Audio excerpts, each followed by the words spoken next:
दोस्तों, अगर आप और अच्छी नींद चाहते हैं तो हमारी प्यारी सी ऐप नींद को इंस्टॉल करें। इस ऐप पर आपको एक्सक्लूसिव स्लीप स्टोरीज़ मिलेंगी और आप बिना यूट्यूब प्रीमियम के भी इन स्टोरीज़ को बैकग्राउंड में सुन सकेंगे। इंस्टॉल करने के लिए आप हमारी वेबसाइट नींद.ऐप पर ज़रूर आइए और अच्छी कहानियाँ, स्लीप म्यूज़िक, कुछ टिप्स सुनने के लिए इस चैनल को सब्सक्राइब कीजिए। अगर आपको शांभवी यानी मेरे द्वारा कही गई और भी कहानी सुननी है तो कमेंट करके मुझे जरूर बताइए। लाइक, शेयर एंड सब्सक्राइब करके हमें सपोर्ट करें। नमस्कार, मैं हूं शांभवी और आज मैं प्रस्तुत करती हूं पुराणों से प्रेरित एक अद्भुत कहानी। ये कहानी आपको एक ऐसे सफर पर ले जाएगी जहां आप एक हैरान कर देने वाली गाथा सुनेंगे, जो आपको बाली के घमंड के पीछे का रहस्य समझाएगी। बाली को अपनी शक्ति पर बहुत अधिक अहंकार था। उसका यह अहंकार इतना बढ़ चुका था कि वह अपने सामने किसी को कुछ भी नहीं समझता था। आज की ये कहानी रामायण काल की एक ऐसी अनसुनी घटना है जिसके बारे में ना किसी ने सुना है और ना ही किसी ने पढ़ा। आइए जानते हैं आज की इस रोचक कहानी में कि कैसे हनुमान जी और बाली का युद्ध जब शुरू होने से पहले ही खत्म हो गया और कैसे हनुमान जी ने बाली का अहंकार चूर चूर कर दिया, वह भी बिना कुछ किए। आखिर क्या हुआ जब हनुमान जी की आधी शक्ति बाली के शरीर में समा गई, और आखिर क्यों बाली ने अपनी शक्ति के मद में चूर होकर भगवान हनुमान को युद्ध की चुनौती दे डाली, और उस चुनौती का क्या परिणाम हुआ, आइए जानते हैं आज की इस अनोखी कहानी में। लेकिन पहले आप अपने आसपास की सारी लाइट्स ऑफ करके आराम से लेट जाएं।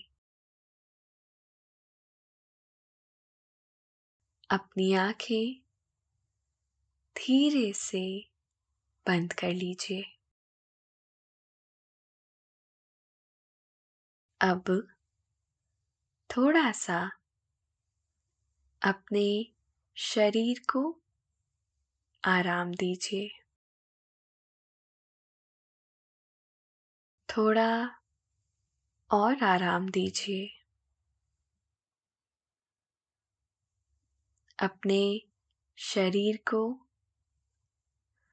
बिल्कुल ढीला छोड़ दीजिए। कोई टेंशन नहीं, कोई तनाव नहीं।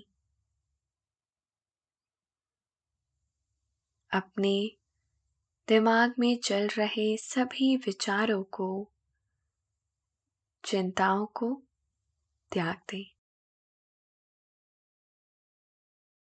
एक शांति सी महसूस करें। सारी नेगेटिव, सारी पॉजिटिव विचारों को धीरे धीरे निकाल दें। हाथों को सीधा करें और अपनी कमर के साइड में रख लीजिए। अब अपनी सांस पर ध्यान लगाएं। इसको धीमे या तेज नहीं करना है। बस ध्यान देना है कि कैसे वो आपके अंदर प्रवेश कर रही है और कैसे वो वापस आपके गले और नाक के माध्यम से वापस निकल रही है। आपका मन शांत, एकदम शांत होता जा रहा है। आप बहुत अच्छा महसूस कर रहे हैं। खुद को काफी हल्का फील कर रहे हैं। हर तरफ शांति है, सुकून है, खामोशी है। श्री राम के परम भक्त हनुमान जी एक तरफ और दूसरी तरफ उनसे लड़ने की मूर्खता करने वाला बाली। सुग्रीव का भाई, अंगद का पिता, तारा का पति और ऋषि राज राक्षस का पुत्र बाली अत्यंत शक्तिशाली था। उसने रावण जैसे तक योद्धा को हराया था।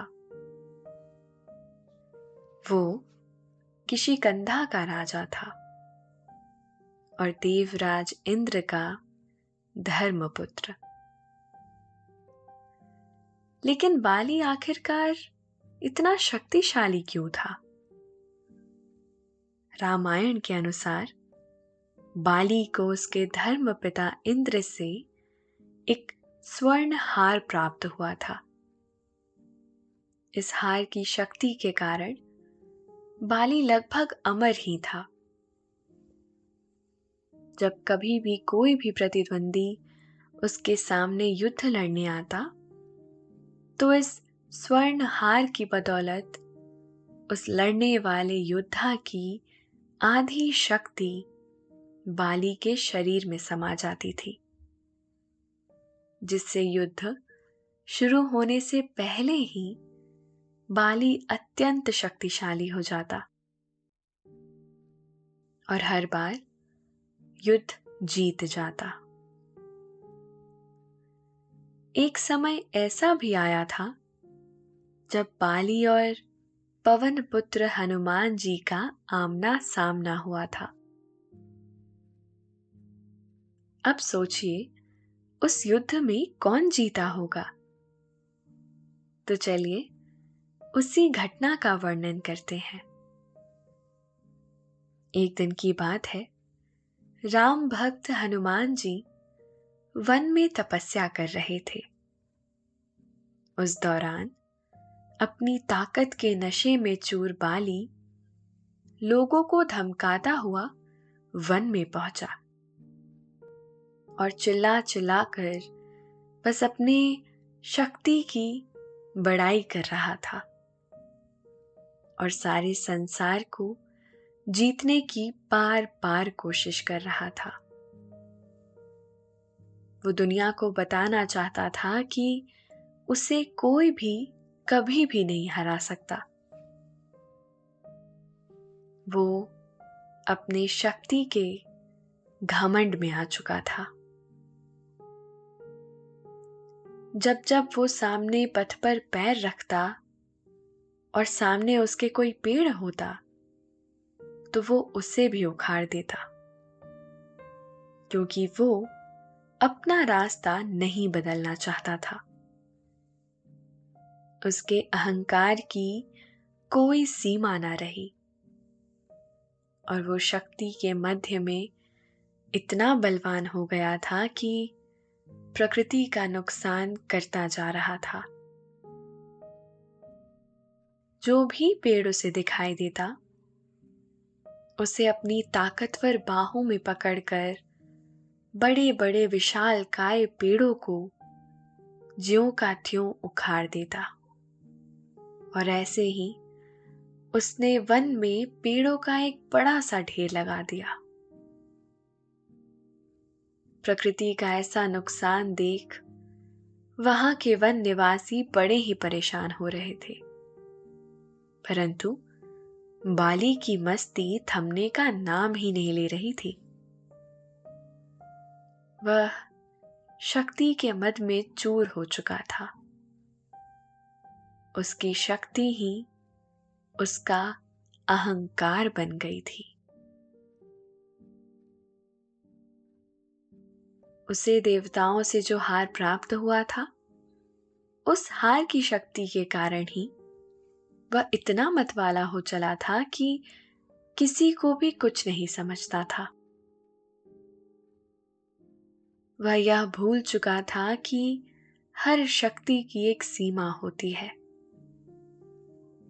प्रकृति में कभी कोई बड़ा तो कभी कोई छोटा हो जाता है। हर आदमी का एक विकल्प होता है। दिन सदा एक जैसे नहीं रहते। हर रात के बाद एक दिन आता है और हर दिन के बाद रात। जैसा बोया जाता है वैसा ही काटना पड़ता है। कर्मों का बंधन किसी के लिए नहीं रुकता, वह निरंतर चलता रहता है और अपने किए गए कर्मों का फल तो हम सबको ही भोगना पड़ता है। परंतु बाली को लगता था कि उसकी शक्ति का कोई विकल्प नहीं है। वह संसार में सबसे ज्यादा शक्तिशाली है और उसे कोई नहीं हरा सकता। वह वनों और पर्वतों को उजाड़ता हुआ लगातार आगे बढ़ता जा रहा था, अपनी आवाज में जोर जोर से चिल्लाते हुए कि यदि कोई मुझसे ज्यादा शक्तिशाली है तो वो मुझसे युद्ध कर सकता है। परंतु कोई भी बाली की शक्ति के सामने आना नहीं चाहता था। सबको पता था कि बाली को हराना असंभव है। जो भी उसके सामने जाता है पस्त हो जाता है और उसकी शक्ति क्षीण हो जाती है। वह कमजोर होकर गिर पड़ता है और बाली कुछ ही क्षणों में उसे धूल चटा देता है। आज तक बाली द्वंद्व युद्ध में किसी से नहीं हारा था, इसीलिए उससे टकराने की भूल कोई नहीं कर सकता था। वहीं पास में वन में बैठे हनुमान जी श्री राम नाम का जाप कर तपस्या कर रहे थे। बाली के चिल्लाने से उनकी तपस्या में विघ्न उत्पन्न हो रहा था और उन्होंने बहुत ही विनम्रता से बाली से कहा, हे वानर राज बाली, आप अति बलशाली हैं, आपको कोई नहीं हरा सकता, लेकिन इस तरह चिल्ला चिल्लाकर आप क्या जताना चाहते हैं? ये सुनकर अचानक ही बाली भड़क गया। उसने हनुमान जी को चुनौती दे डाली। उसने कहा, हे वानर, तू यहां क्या कर रहा है? और तू किसकी भक्ति कर रहा है? किसका नाम जप रहा है? मैं तुझसे भी ज्यादा शक्तिशाली हूं और तू जिसका नाम जप रहा है उससे भी ज्यादा शक्तिशाली हूं। जिसकी तू भक्ति कर रहा है मैं उसे भी हरा सकता हूं। अब हर कोई ये तो जानता ही है कि हनुमान जी बड़े ही विनम्र स्वभाव के थे। हनुमान जी के बारे में कोई भी कुछ भी कहता तो वो हंसते हंसते टाल देते। उनकी विनम्रता की भी कोई सीमा नहीं थी। बिल्कुल उसी तरह जैसे उनके बल की भी कोई सीमा नहीं थी। इतना बोलते हुए भी वह सदा विनम्र बने रहते थे और किसी को भी आकरण परेशान नहीं करते थे। जब किसी कार्य को टालना अत्यंत असंभव हो जाता था, वह तभी उससे युद्ध करते थे, वरना प्रभु श्री राम की आज्ञा मानकर छोड़ देते थे। लेकिन जब बाली ने उनके प्रभु श्री राम के विरोध में बोला, तो हनुमान जी को बहुत ज्यादा गुस्सा आ गया। उन्होंने बाली की चुनौती स्वीकार कर ली। दोनों के बीच में यह तय हुआ कि अगले दिन सूर्यास्त होते ही दोनों के बीच में एक दंगल होगा। बाली अपने राज्य के लिए निकल गया और हनुमान जी अपनी कुटिया की तरफ प्रस्थान करने लगे। जैसे ही हनुमान जी अपने कक्ष पर पहुंचे, तभी अचानक से वहां ब्रह्मा जी प्रकट हो गए। उन्होंने हनुमान जी को समझाने की कोशिश की कि वह बाली की चुनौती को स्वीकार न करे, लेकिन हनुमान जी ने कहा कि उसने मेरे प्रभु श्री राम को चुनौती दी है। ऐसे में अब यदि मैं उस चुनौती को अस्वीकार कर दूंगा तो दुनिया क्या समझेगी। इसीलिए उसको सबक सिखाना जरूरी है। दोस्तों, अब से आप bedtime stories, guided meditations, relaxing music, इन सब का आनंद नींद ऐप पर ही उठा सकते हैं। यह सुनकर ब्रह्मा जी ने कहा, ठीक है हनुमान जी, अगर आप दंगल में जाना ही चाहते हैं तो आप जा सकते हैं, लेकिन मैं आपसे अनुरोध करूंगा कि आप अपनी शक्ति का 10वां हिस्सा ही लेकर जाएं। बाकी की बची हुई शक्तियों को अपने आराध्य के चरण में समर्पित कर दीजिए और दंगल से लौटकर ये शक्तियां फिर से हासिल कर लेना। ये सुनकर हनुमान जी मान गए और अपने कुल शक्ति का 10वां हिस्सा अपने साथ लेकर बाली से दंगल करने के लिए चल पड़े। अब बाली और हनुमान जी आमने सामने थे। जैसे ही हनुमान जी चौपाल पर पहुंचे, जहां पर बाली पहले से ही मौजूद था और वहां के लोगों को इकट्ठा करके अपनी महिमा का बखान कर रहा था कि देखो प्रजाजनों, आज मेरा युद्ध महाबली हनुमान से होने वाला है। तुम सभी देखना कि मैं उसे कैसे धूल चटाता हूं, क्योंकि बाली किसी से नहीं हार सकता। आज तुम सब मेरी जीत के साथ ही बनोगे। सभी लोग चारों तरफ इकट्ठा हो गए थे और चौपाल के किनारे उन्होंने दंगल का आयोजन किया हुआ था। बाली ने पहले से ही सारी व्यवस्था करके रखी थी। वहां पर उसने एक बड़ा सा गोलाकार चक्र बना रखा था, जिसके अंदर दंगल लड़ा जाना था। हनुमान जी ने जब यह सब देखा तो वह अत्यंत आश्चर्यचकित हुए कि बाली कितना अहंकारी है, प्रजाजनों को बुलाकर अपनी शक्ति का प्रदर्शन करना चाहता है। उन्होंने उसकी इस नासमझी को हंसते हुए टाल दिया और अखाड़े में अपना पहला कदम रखा।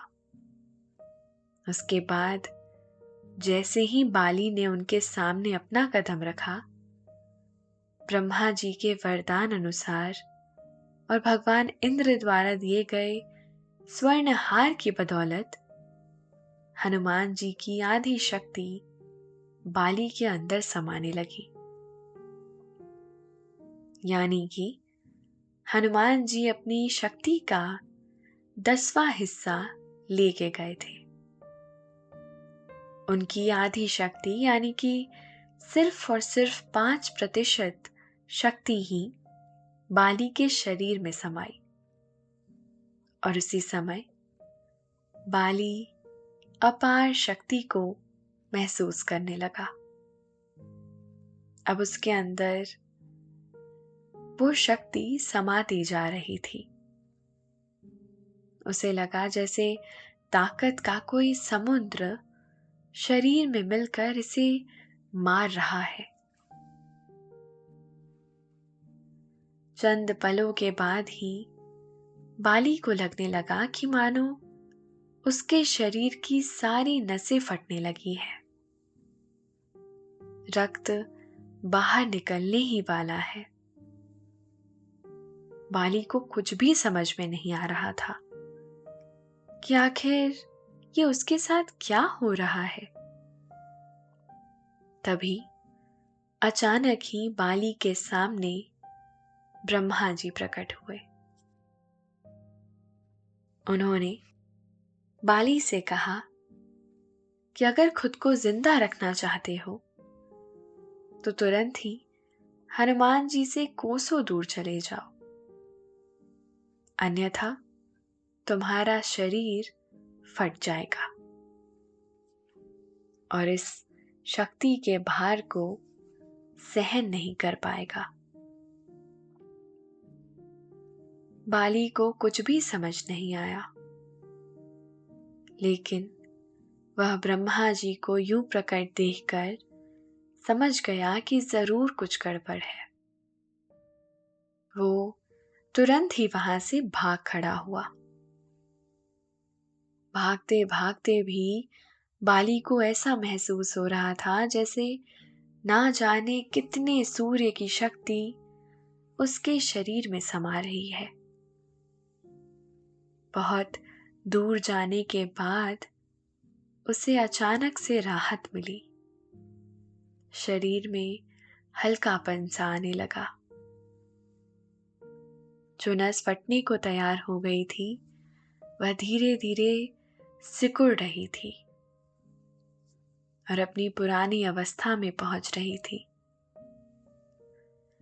रक्त का उबाल भी धीमा पड़ता जा रहा था।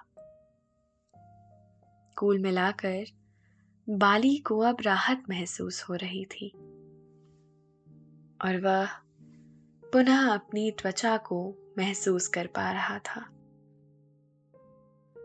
तब उसने अपने समक्ष ब्रह्मा जी को प्रकट पाया।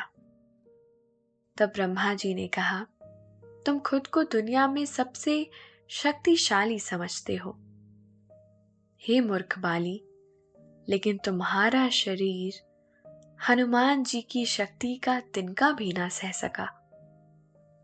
मैं तुम्हें ये बताना चाहता हूं कि युद्ध से एक दिन पहले मैंने हनुमान जी से निवेदन किया था कि वो अपने शक्ति का सिर्फ और सिर्फ 10वां भाग ही लेकर जाए, ताकि तुमसे लड़ते समय उन्हें अपनी शक्ति को व्यर्थ ना करना पड़े।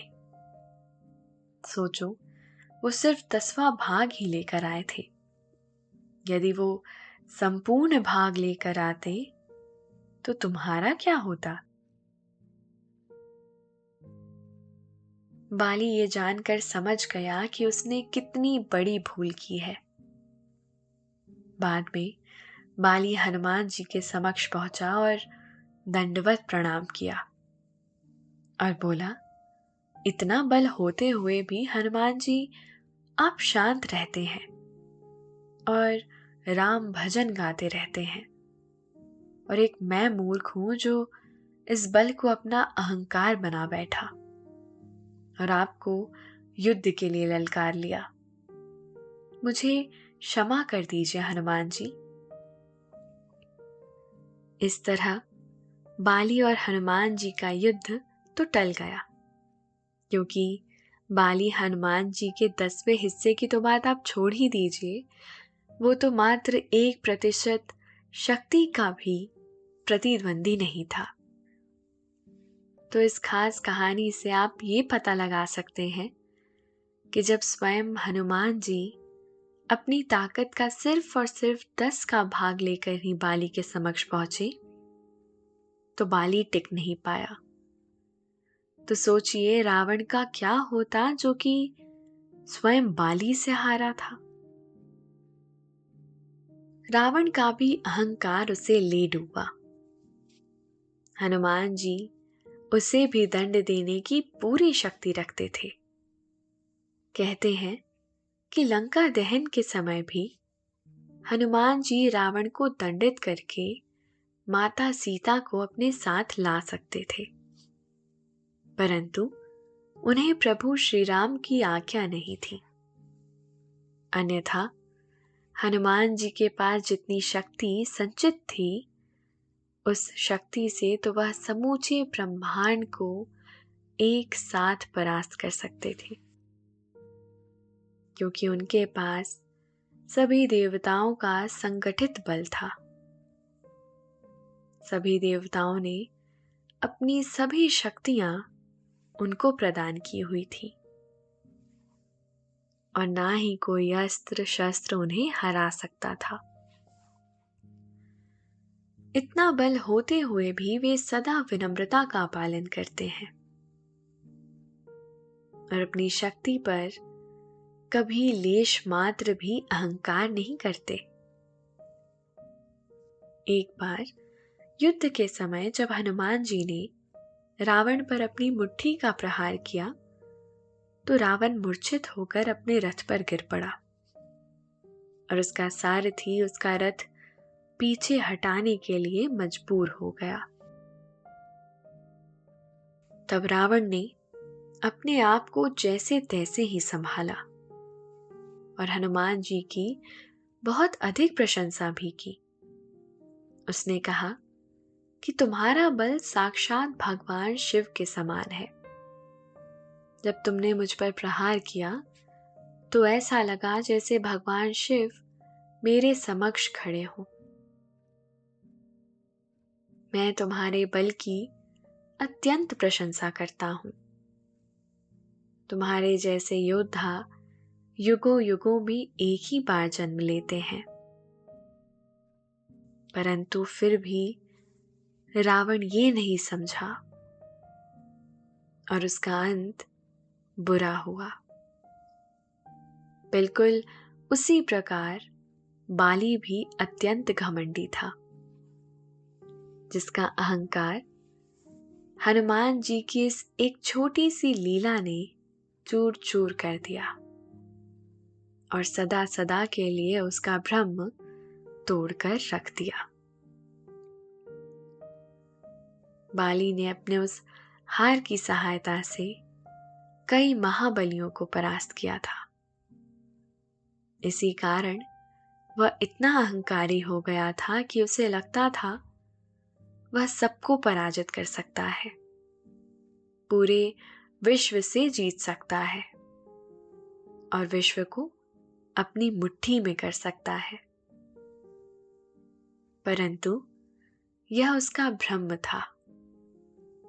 वो भूल गया था कि विधाता के विधान में हर चीज का एक विकल्प होता है।